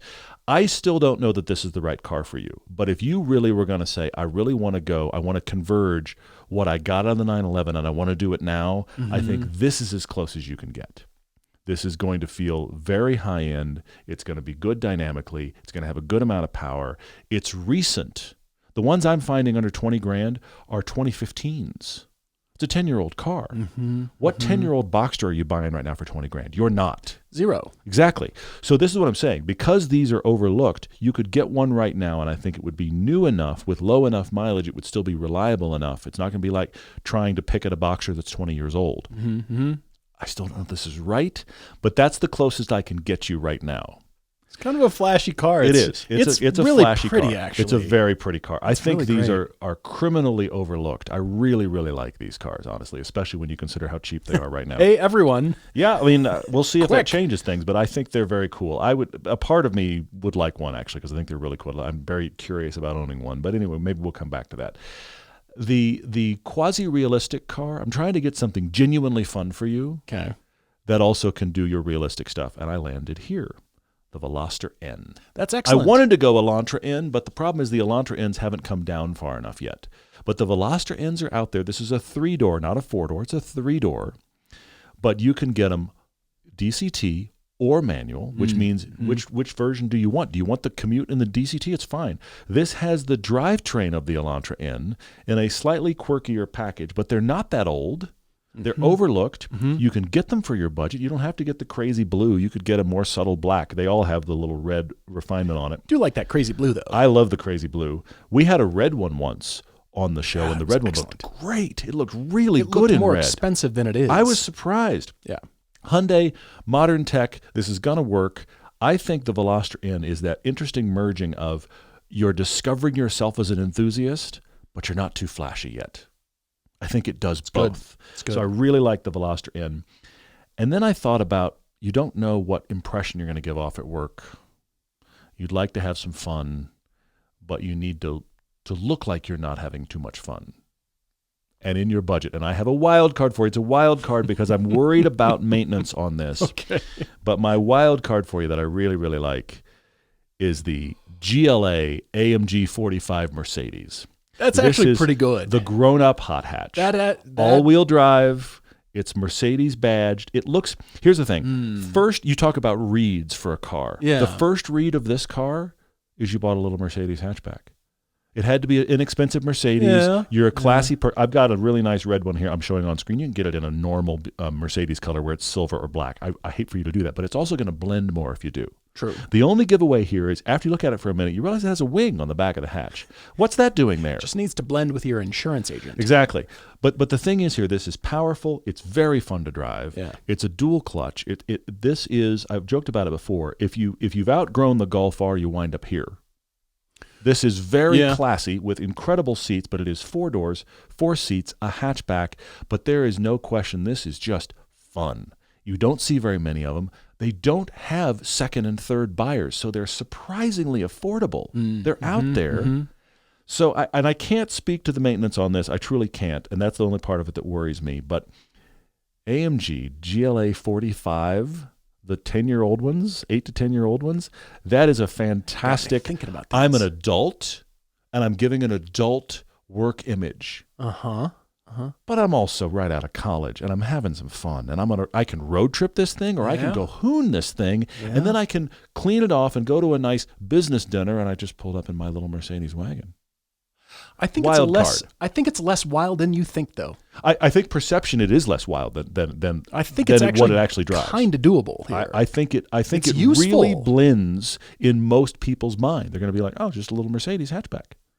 Wow, great choices, totally different, but I think your choices are excellent. This is good. We'll see where you go, but I wanted to get you into some real fun, but we'll see what actually works. Tell us where you wind up and what you end up getting. We'd love to hear. Yeah, for sure. everydaydrivertv@gmail.com. Topic Tuesdays, car conclusions, car debates. I am going to just interrupt us real quickly and show you this screen because I am fascinated by what I have just discovered. This, my friends, is a 2011 BMW Z4 S-Drive 35i for $18,900. Fantastic yellow. It's the auto, but come on now. Really? 58,000 miles? Yes. That's nothing. For this. People are sleeping on these cars. Nothing about this right. I don't like.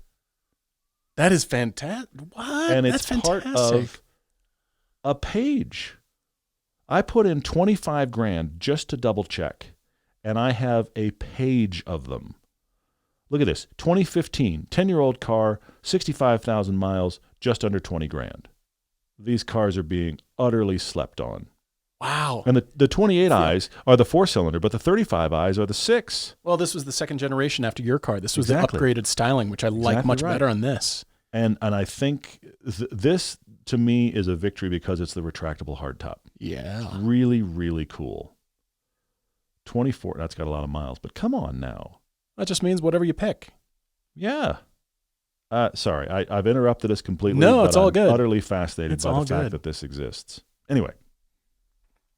Mark T. is in Houston, Texas. He's a casual listener to the podcast. Mark, thank you for writing. Really appreciate it. He is a particular car enthusiast stuck on what car to go buy because his wants are too much for how much he wants to spend. That's everyone, by the way. That's all of us. Yeah. It's you and me. It's everyone. I mean, we started this with Hypercars. I mean, we all have wants that nowhere near where we can spend. Mark is a middle-class engineer from Houston, Texas, triple-income household, and he makes the lease, so maybe more than that. He doesn't know.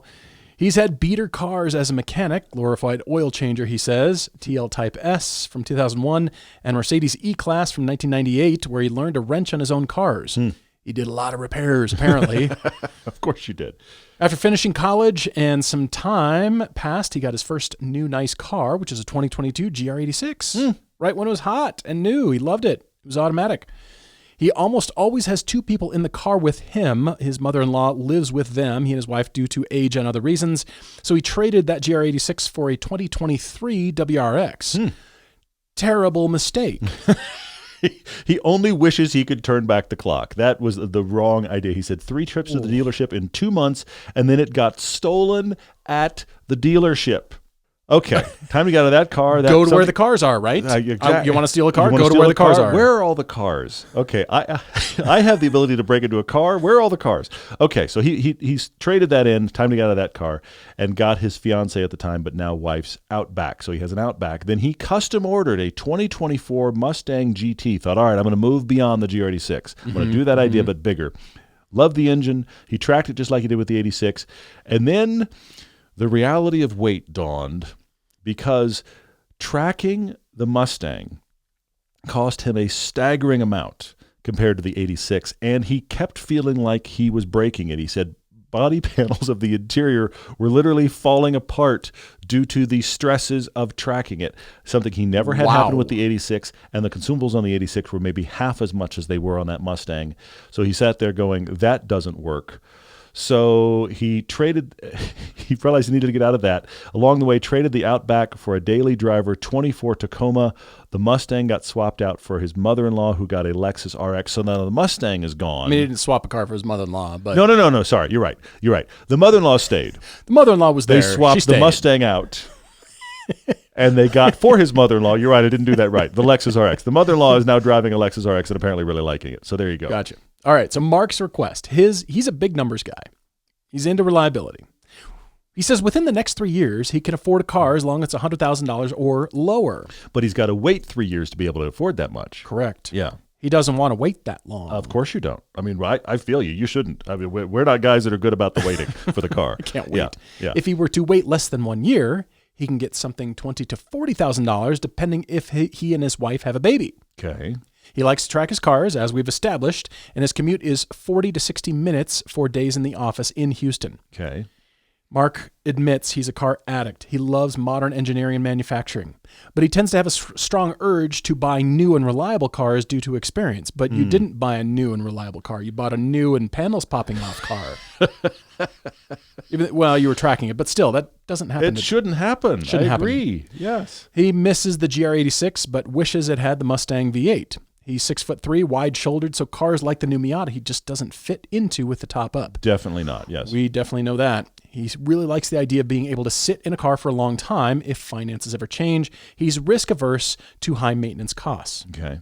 So, do we think he should push for something on the sooner end for fun?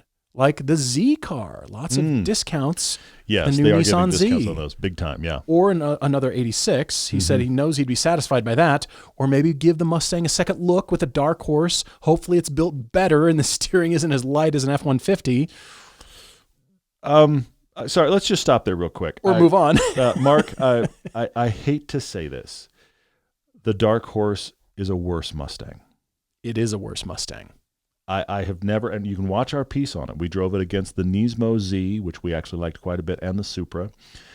You could find, yes, a big discount on the current Z, even though the Nismo is the one you want. You could get a Supra. But the thing about the Dark Horse is it felt bigger with less steering feel than I was expecting, and it may be some of the least steering feel I've ever encountered.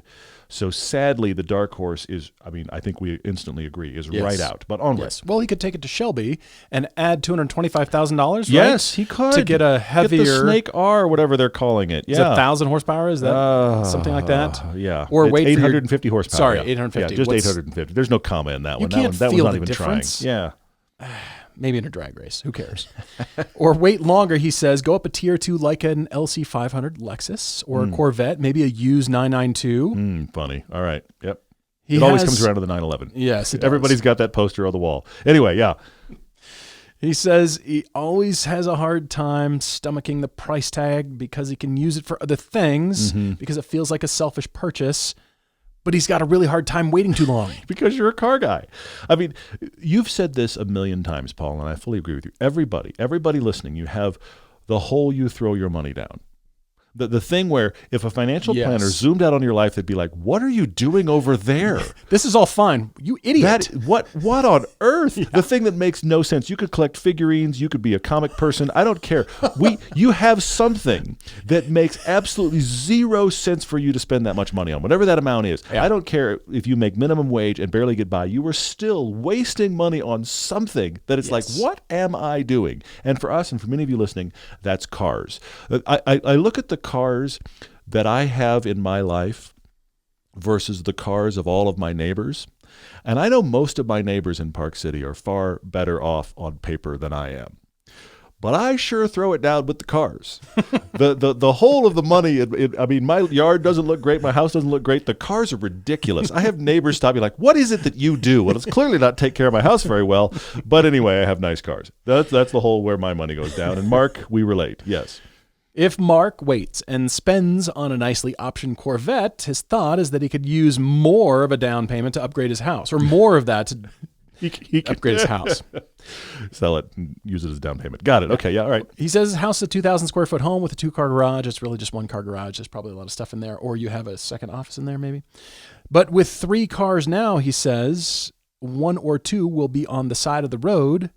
So maybe doesn't want something as precious as a $100,000 sports car or a Lexus sitting out there. So assuming he will keep his home, he did renovations by himself. Interesting. Good for you. Do we see a sweet spot for this situation? Good news is, Mark, yes, I do. Okay, good. He's not a huge fan of used cars. You're going to have to get over that.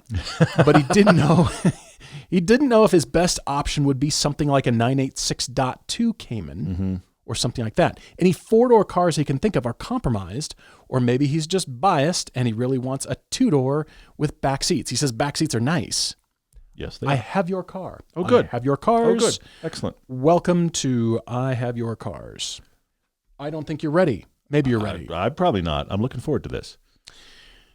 It's actually 1 car, 2 generations, different variants. Pick your variant. Pick any of them. Pick all of them. I think you should go get yourself a BMW M2. I get it. I do get it. It is sensible. On one hand, it's got back seats. It's 2-door, but you said back seats are useful. Sensible. It looks like a car. It acts like a car. It's just...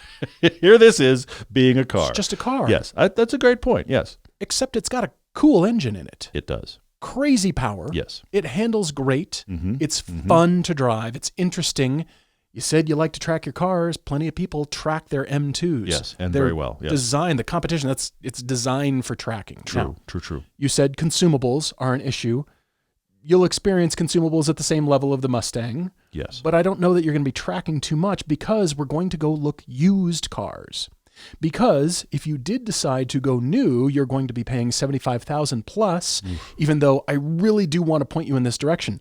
It's not the $100,000, so you don't have to wait. But Quite it's as not long. Yeah. It's understood. not the 40, maybe 50 that would yeah. be the F87, that prior generation BMW M2 that I showed you. So what if you could find a used new one? I mean, the new G87 generation. Oh, this somebody one, got rid of it already. Okay, sure. Yeah, the brand new boxy one that I got to admit I don't think is very good looking, but it is new and it is quite fast. It's larger. It's fast. It's very fast. Very precise handling. True.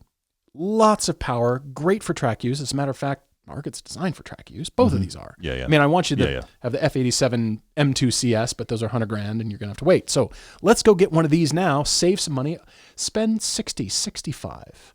And it's in line with some of the other kinds of things you were thinking about, but you can drive this to the store. It's got a trunk. It's got a back seat. It's got space for at least 3 people comfortably. I'll bet you'd fit. I'll bet you'd like it. Go look at all of the M2s from 2016 to now, both generations. Yeah, that's good. Go that's really look good. at There's M2s. options. There's lots of options there. Lots of options. That's good. Pick an M2. Pick this F87, as I said. Pick the new G87 M2. It lives in a weird sweet spot. It's not Mustang. It's not big, heavy Mustang and Camaro. It's not a Corvette. It's not a Porsche. It's not a Boxster. It's not a... That's good. It lives in this weird spot because track use. Car. It's just a car. It's just a car, but it's a fun car. That's very good. I think you've done very well, possibly better than I've done. But I've got a few for you. Let's go into them, Mark. I'm going to start right here. You wanted a Mustang. No, you don't. What you really want is a C7 Corvette. No, you don't.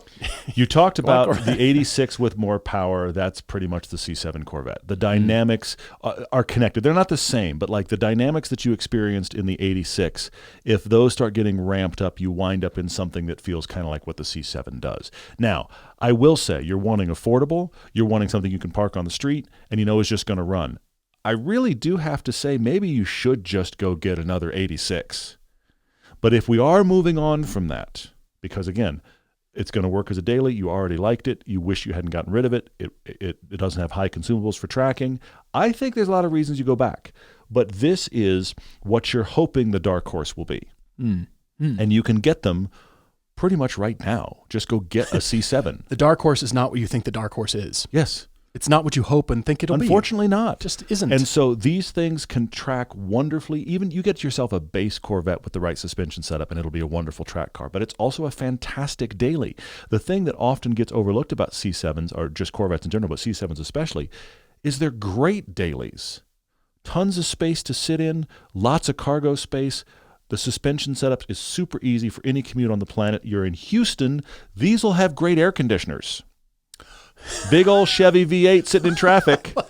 We're buying our car based solely on the air conditioner's power. I grew up in Houston. This is going to get it done, my friend. Yes, it will. So this is my favorite choice for you is a C7 Corvette. And I also think, you may say I'm not a Corvette person, but the other thing about a C7 Corvette in Houston is you can park this on the curb and it's not exotic enough to mess with.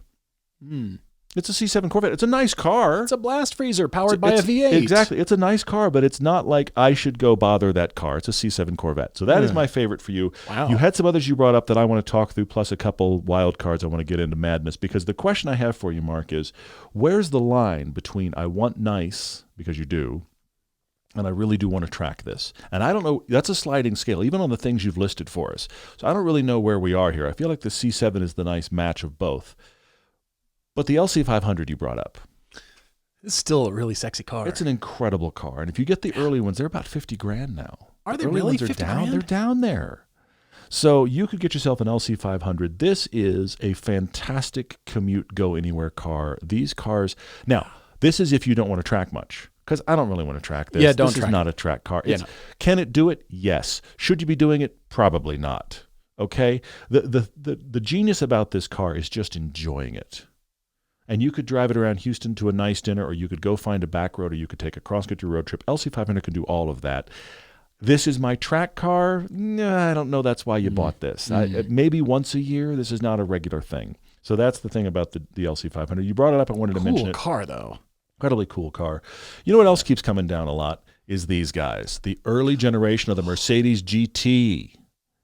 Now, they're not 50 yet. I was they're gonna say, 70, 75. Even the lower power, the base. They're still around there. You may be able to find a deal on some. Look on autotempest.com/everyday. Also sexy. Incredible car. We know somebody that found one for $75,000. We have it coming up in a new part of our Coda piece. It's actually coming up this coming Thursday. Yeah. You'll be able to see us drive Chris's 2017 that he got for $75,000. That is his daily commute car in Houston, Mark.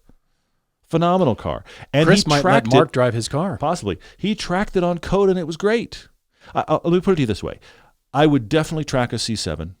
I would probably track a GT Mercedes, and I probably wouldn't ever track an LC500. Yeah. That's the perspective. Could you track this? Yes. Consumables will be high, but the Mercedes stand up to it. That big V8 bi-turbo is a great engine.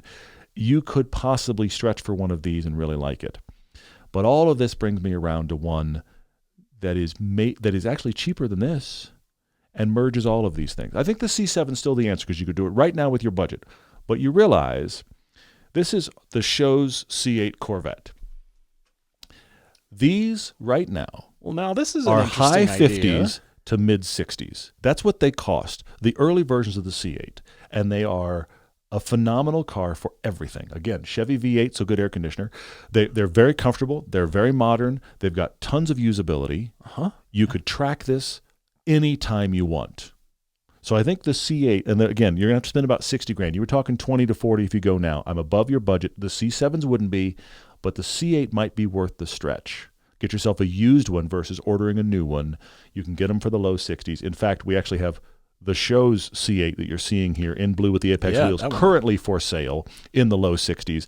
And I say that because this is what they cost. Yeah. So I think you could get an early C8. This is a 2021 for, I don't know, 65 or below. Certainly high 50s to low 60s is where those early ones live, and it is a much better car than you even think it is. So that's a little off kilter because I think the answer from my perspective is C7, but a little bit of a stretch, you get a C8. Mark, thank you for writing. Really appreciate you following the show, and we're right there with you with your struggles. We all want to buy stuff we can't afford. Yes. Think the same way. So wishing you all the best. Please let us know what you get. Write us a car conclusion when you have finally shopped and you get something, and we hope it's sooner rather than later.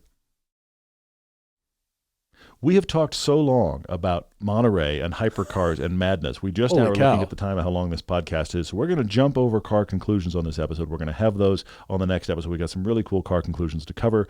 Paul's got a really cool "Did you see this?" that we actually have to talk through because it's craziness. But we're going to jump to some audience questions and talk through a few of those and then wrap up this episode because it's running a bit long, which I like. It's cool. I mean, I like that you and I get to ramble a bit and you guys are enjoying it. Thank you for watching. It is good. All right. We got an email from Trent L., who writes to us about sports car road noise. Is the road noise pretty much every sports car or just Trent's? He got an F87 M2. Something you don't pick up on as much during a test drive is road and exhaust noise. Yep. The amount of tire noise is more than he was expecting. There's also exhaust drone at 3,000 RPM, enough so that he's thinking about doing something about both of these issues. Other than that, he really loves getting to know this car and its personality. It's his first sports-oriented car, so does he need to reset his expectations? Are all sports cars like this, or from our experience, is this more specific to the M2? I don't remember normal M2s having that much road noise. Now, it is certainly more because it's a performance car. Yes. Certainly, Trent. Yes. You need to check your tires. You need to check the age of your tires. And the wear, as tires wear, they just get noisier. They do. You also, please note the places where you drive on. What kind of road surface is it? Is it chip seal? Because that's just going to be noisy in any car. Is it smooth asphalt? Is it concrete? Do things change? But your tires, again, as they wear out, when you switch tires, it's going to be night and day. A brand new set of tires, things will quiet down. Probably, even on a performance set of tires, I think you're going to notice a big difference. Exhaust, I think you're maybe a little bit hyper-tuned to it. But again, you bought an M2. Yeah, it's going to have a throatier, more interesting exhaust note, and a lot of people like that. So I think that's something, if you want acquired exhaust, you could look into that, but hopefully the stock exhaust is still just that. But if you feel like it's a real problem, you might want to have that checked just to make sure there isn't a hole in your exhaust. That's my question. Something damaged. That's my question is, do you know for sure you have the stock exhaust on the car? Because a lot of people put aftermarket exhaust on that car, and some of them are subtle looking. So do you have the stock exhaust? You need to check that first off. But also, you don't tell us what you've come out of. You said this is your first ever sports-oriented car. That suggests to me you've never had anything close to this.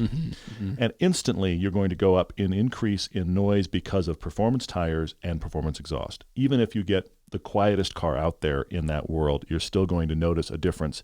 And I'll tell you one thing weird. On my street, in my neighborhood, there's a few people that have Model Ys. Okay? Model Ys are heavy, but they're electric, so they have no noise theoretically. But they're heavy, and they run on performance tires.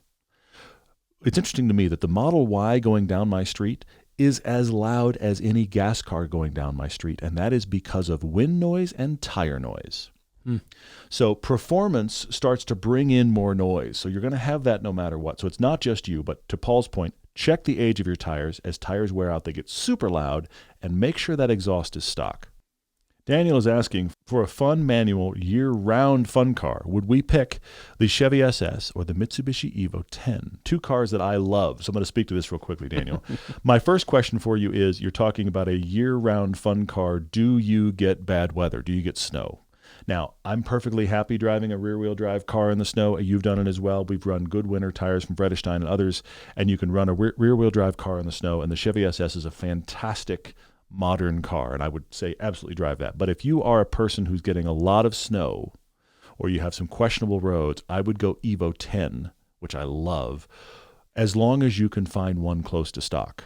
It's getting harder and harder to find one stock. And when you see it, it's sort of like, yes, it's like an NSX and stock. if you get like the last year, I think it was 2015, they don't have the good seats anymore. So you need to get good seats and close to stock. And I would recommend the manual transmission for reliability over the DCT, even though that the dual clutch, whatever they called it, it actually was good because it had a sixth gear, which quieted it down on the highway. Mm-hmm. If you're going to put a family in this, Chevy SS. If this is you and you just like 4 doors and some fun, then I'm going to say Evo 10. That is, if money is no object. No, if weather's no object. Money's going to be about the same. Finding an Evo 10, money's no object. We're going back to Hypercars. I've never heard of weather is no object. Weather's no object. I've never heard of that. For sure. Chevy SS is the better, like other people are going to experience this car. The Evo 10 is pretty much for you, and it's awesome. Interesting question over here on Facebook from Kyle Bliss asking if the CVT was good enough to get banned in motorsports and theoretically can achieve maximum efficiency in both MPG and power. Why do CVTs generally suck? You're right. I mean, they do. They do. They yes. generally suck, and they specifically suck. The cars they're in don't get any better MPG than their contemporaries. You won't find a CVT anywhere near anything fun or horsepower related. So what gives? Kyle is a confused manual driver. You mentioned motorsports, and my research showed, Kyle, the only CVT that was used in motorsports, this might be in other classes of racing and other cars, but I found the 1993 Williams FW15C. That was the Williams car that had all that crazy tech, adaptive suspension, all the stuff, and it used a CVT, but it came down to the rule book that stated F1 cars, the recipe, the formula, stated cars had to have between 4 and 7 gears, which rules it out right away. Yeah. But also at the time, the general thinking was that CVTs were not robust enough to handle the kind of stress and output that an F1 engine puts out. It's very different than a road car. Sure. And so they simply said, well, it's not part of the formula, not part of the recipe. And so they were just simply banned just because of that. But you said maximum efficiency in both MPG and power. I don't like them because it makes strange noises and makes the engine do strange things at strange times. Agreed. Power when I'm not asking for it, and it doesn't have power when I am. And yeah, MPG maybe, but there's cars that get great MPG with normal gears. Yeah. But mostly it's the driving experience. It upsets you. The engine is revving really hard, and it doesn't have that normal, comfortable kind of smooth driving experience. EVs have a good, smooth experience. Absolutely, yeah. Everybody is used to gear shifts and understands the motions of a car, but CVTs, they don't bring out the performance of a car, and from a longevity standpoint, I still don't think they're there either. The MPG benefit doesn't seem to be high enough, but they are tuned for MPG. The entire purpose of a CVT in any car you can think of is for efficiency. Yeah. And so as a result, you have a system that if you are trying to drive it for fun, you are fundamentally working against its programming. It's designed to just get you efficiency, and now you're trying to wring its neck to get power, and you have a system that you're working in exact contrast to. I think if you sat down, and I am not this person, but if you sat down and you did a CVT and its entire purpose was go as fast as possible, that was its whole purpose. It would probably operate very differently if that was the brains you gave it.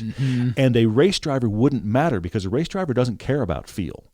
A race driver just wants fast. I don't care how the gearbox goes as long as it gives me all the power all the time. Thrash and if you could, everything. Exactly. If you could get a CVT to just think about power, then you'd be in an interesting place. But this actually connects us to another question that I want to talk about real quickly, and that was Ted Adam Green asking about the WRX, because he said when we first did the podcast, his comment was you couldn't listen to 3 episodes without us recommending a WRX, and now we rarely do. What has changed? I have on screen here a 2007 WRX available in both the cool-looking actual sedan and the hatchback. Yeah. All right? Yeah. 2007 is around the time we started the show, which is why I bring it up. We started our actual Everyday Driver show. It was 7 more years till we started the podcast, okay? But by the time we started the podcast, these were 7-year-old cars and were fairly inexpensive. And the ones before this, which were a little bit better looking than these Hawkeye versions, I never really liked that version, were actually surprisingly affordable. So they weren't that old and they were very affordable. And you could get them in manual transmission or actual automatics in hatchback or sedan. Normal cars. Jump forward a decade. They come in CVTs if you don't want a manual.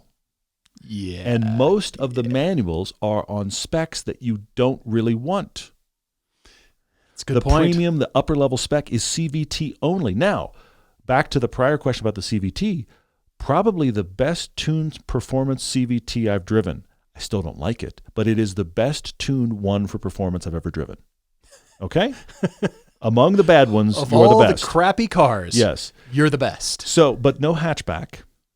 And they'd gotten pretty expensive. And while they've gotten expensive, the problem is other stuff has worked its way into the market, specifically Hyundai with the Elantra N. The money you're spending for the WRX you want right now gets you into an Elantra N, which is excellent, and might get you into a GR Corolla or a Civic Type R, both of which are more fun to drive than the WRX. This is the problem. More fun stuff has come along in the same price point, and the manual transmission and hatchback versions that made the WRX really stand out no longer exist. If we had done car conclusions, we would be going another 30 minutes at least. Probably. We're approaching 2 hours now. Probably. So thank you guys for sticking with Absolutely, us, for yeah. being with us for all of these episodes. We really appreciate all your comments, listening, watching, wherever you're listening and watching from. Please let us know. It helps us. We just want to know who's consuming the podcast. We love your where comments. Are you It's on great the stuff. planet? It's really cool. Yeah, we're looking forward to next time. As always, thank you for your comments. Let us know, again, what other top 5 series. We've got great ideas. We've got a lot of them coming. But Yeah, it's going to be really what other cool. cool, fun ideas do you have too? We're open. We're all ears. EverydayDriverTV@gmail.com. Until next time. Cheers, everyone.